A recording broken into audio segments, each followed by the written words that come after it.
In South African cinema, the portrayal of crime is never just about the act itself. It is a reflection of a society grappling with its past and its turbulent present. My name is Sims, and welcome to the Venting Space. Films and series like Tsotsi, Yizo, Jerusalema, and Gaz'lam do not simply present criminals as monsters. Instead, they delve into the complex socio-economic systems that produce them. This analysis critically examines how these works navigate key themes in South African discourse, using the provided academic insights to frame their narratives. Yeah,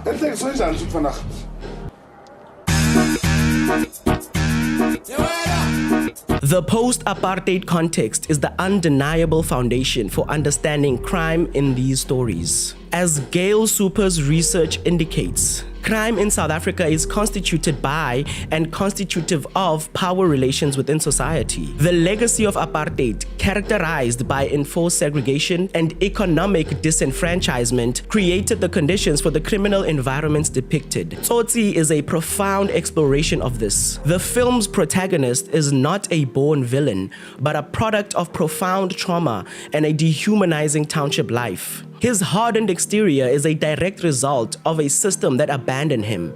Similarly, Yizo shocked audiences by refusing to sanitize the township ecosystem. It showed how failing schools, rampant poverty, and absent opportunities actively manufacture figures like Papa Action.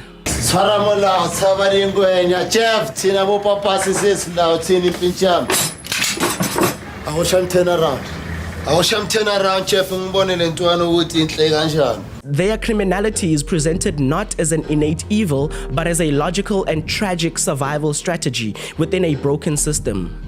This aligns with Super's argument that the construction of crime is deeply tied to societal power dynamics, where the criminal is often a symptom of a much larger disease. These narratives frequently walk a fine line between humanization and glamorization, leading to what can be described as a spectacle of violence. The academic text on crime and media notes that media can normalize and glorify violence.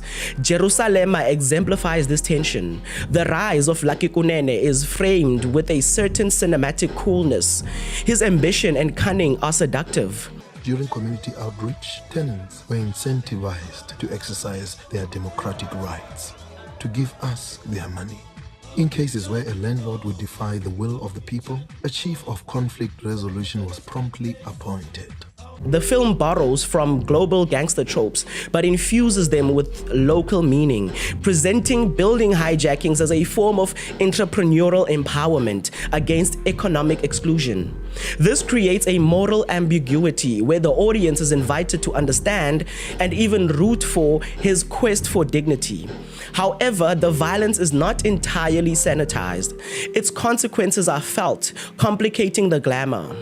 The question becomes whether the film critiques the system that created him or simply celebrates the symptom. This portrayal contributes to a complex public perception of crime.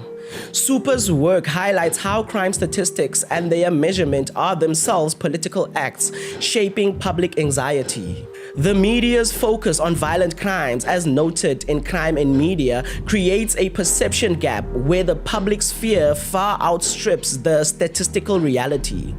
South African films, by focusing intensely on violent narratives, can inadvertently fuel this moral panic. They make the criminal hyper-visible, reinforcing the archetype of the dangerous young black male. Yet simultaneously, by providing a context for this figure, they challenge the very panic to which they contribute. They ask the audience to look beyond the headlines and see the person, thereby complicating the simple narratives of good versus evil that fuels moral panic.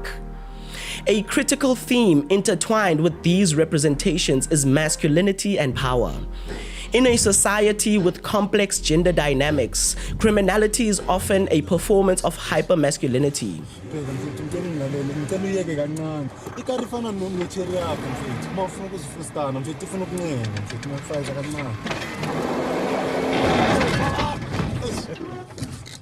This is a response to a historical, systematically emasculated black men by denying them economic and social power. The gangsters in Yizo and Jerusalema perform a brutal, dominant masculinity to command respect and power in a world that offers them little else. Their authority is asserted through violence and control, a twisted inversion of the power they are denied in the legitimate economy. This link between criminality and performed masculinity is a desperate attempt to reclaim agency in a post-apartheid landscape that has yet to deliver full economic liberation. Furthermore, these stories often present localized forms of crime that challenge global narratives.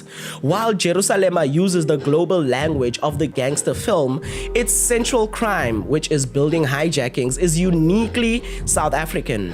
It is a crime born from specific historical conditions of urban migration, housing inequality, and land dispossession. This reflects Super's observation of how crime patterns shifted as apartheid spatial laws were repealed, and likely offenders could no longer be kept away from likely victims.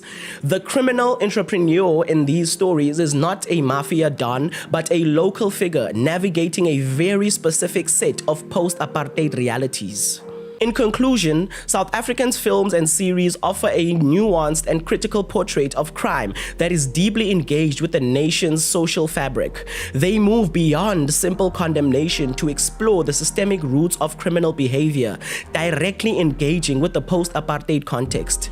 They grapple with the spectacle of violence, often glamorizing it to attract audiences while simultaneously revealing its devastating human cost.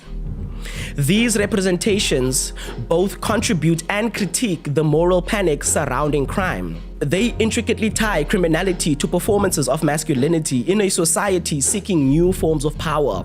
Ultimately, these narratives insist that to understand the criminal, one must first understand South Africa itself. Thank you for watching.